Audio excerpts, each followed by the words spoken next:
Baik, Assalamualaikum warahmatullahi wabarakatuh. Teman-teman mahasiswa, kita lanjutkan perkuliahan kita uh, dari minggu lalu. Saya hanya merefreshing kembali, ada beberapa yang ingin saya sampaikan. Pada kesempatan ini ada beberapa hal. Yang pertama bahwa sebagaimana tampil di layar, tahapan untuk melengkapi dokumen AMDAL dalam rangka pemenuhan komitmen izin lingkungan sebagaimana diatur pada pasal 7 Permen LH nomor 6 tahun 2012, maka ada 5 poin minimal yang harus dilengkapi. Yang pertama adalah pelaksanaan pengumuman rencana suatu kegiatan serta konsultasi publik. Ya, ini harus dilakukan sebelum pelaksanaan kegiatan AMDAL, yaitu diumumkan rencana usaha kegiatannya dan dilakukan konsultasi publik. Yang kedua adalah pengisian dan pengajuan formulir kerangka acuan. Ketiga adalah pemeriksaan dan persetujuan formulir kerangka acuan oleh tim teknis dari KPA, Komisi Penilai AMDAL. Yang keempat adalah penyusunan pengajuan AMDAL dan RPL. Tentunya ini setelah adanya persetujuan dari kerangka acuan, kemudian disusun analisis dampak lingkungan dan RPL. Yang kelima adalah penilaian AMDAL RPL dan penetapan keputusan kelayakan lingkungan hidup atau ketidaklayakan lingkungan hidup. Ya, 5 hal ini merupakan tahapan yang harus dilalui untuk melengkapi dokumen AMDAL dalam rangka pemenuhan komitmen izin lingkungan. Kemudian, pelaksanaan pengumuman rencana usaha kegiatan serta konsultasi publik sebagai langkah awal yang dilakukan dari 5 poin tadi. Ada beberapa tahapan dan mekanisme yang harus dilakukan oleh pelaku usaha atau yang akan menyusun AMDAL. Yang pertama adalah penyusunan pengajuan AMDAL dalam pelaksanaan pengumuman rencana kegiatan serta konsultasi publik. Ini dilakukan oleh pelaku usaha. Poin kedua adalah pihak yang dilibatkan dalam pelaksanaan pengumuman rencana usaha kegiatan konsultasi publik. Ini yang siapa saja yang dilibatkan dalam pengumuman dan kegiatan konsultasi publik. Yang pertama adalah masyarakat terkena dampak rencana usaha kegiatan, dan yang kedua adalah masyarakat pemerhati lingkungan. Ini jelas bahwa masyarakat yang berada di sekitar lokasi terutama atau yang diduga akan terkena dampak dari usaha kegiatan itu harus diikut sertakan dalam konsultasi publik dan juga masyarakat pemerhati lingkungan dan juga pelaksanaan pengumuman untuk diketahui halayak bahwa ada rencana usaha kegiatan di lokasi di mana kegiatan itu akan berlangsung. Yang kedua adalah masyarakat pemerhati lingkungan.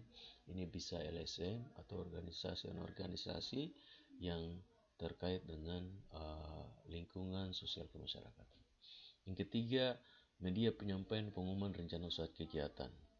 Ini ada 6 poin. Yang pertama adalah laman OSS, ini wajib. Yang kedua, media massa, bisa koran, radio, dan lain sebagainya, dan mempunyai jangkauan pembaca atau pendengar yang sampai pada lokasi kegiatan. Yang ketiga ada pengumuman pada lokasi rencana usaha kegiatan. Ini dalam bentuk papan pengumuman yang bisa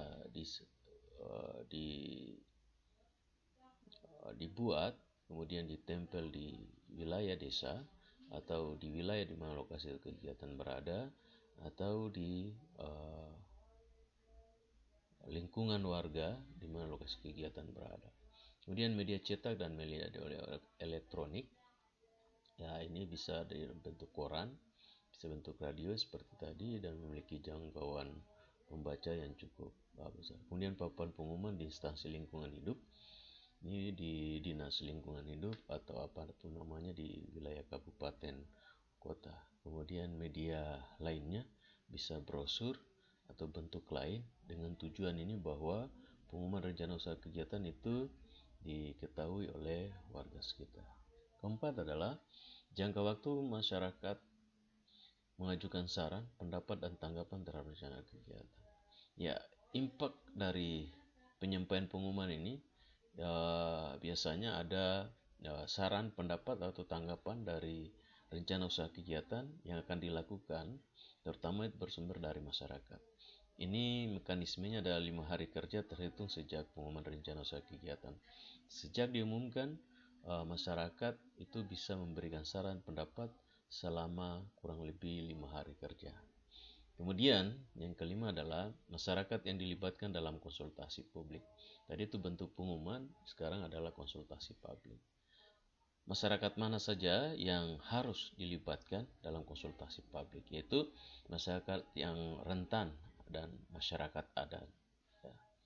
Kira ini jelas bahwa masyarakat rentan di sini adalah masyarakat yang diperkirakan langsung terkena dampak dari aktivitas kegiatan yang dilakukan oleh pelaku usaha di kegiatan tersebut.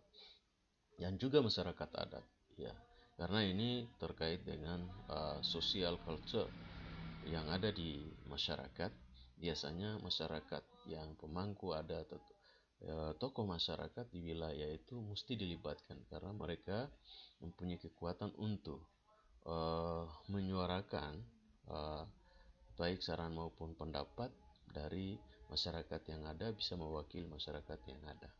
Yang keenam adalah waktu pelaksanaan konsultasi publik, yaitu sebelum atau setelah pelaku usaha mendapatkan izin lingkungan berdasarkan komitmen dari lembaga OSS. Nah, ini mesti dilakukan sehingga pengumuman dan konsultasi publik itu menjadi hal yang wajib dilakukan, di mana waktunya adalah sebelum mendapatkan izin lingkungan berdasarkan komitmen dari lembaga OSS.